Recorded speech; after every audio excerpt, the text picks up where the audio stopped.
komun publikoak, orain dauzkagunak egokitzea eta hobetzea eta komun berria jartzea, 500.000 euro. 7 komun publikotan jardungo dugu, 4 berri, 2 berriztapen eta egokitzapen bat. Parke eta plazen urbanizazioa, Aretako metroko geltokiko plaza, Alangoko plaza, 750.000 euro.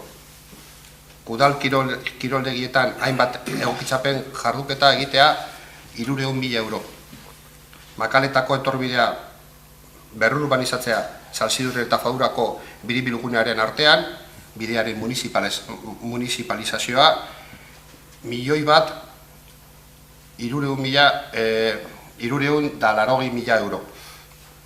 Argiztapen publikoko inbertsioa, energia aurrezteko programa, akatsak zuzentzeko programa, argiztapena hobetzea, 750.000 euro. Asfaltoa jartzeko eta bidezurua hobetzeko kanpaina, 540.000 euro. Algortako etorbidea urbanizatzea bigarren fasea, 550.000 euro. Punta Begoñako galerian balioa nabarmentzea, 1.000.000 euro.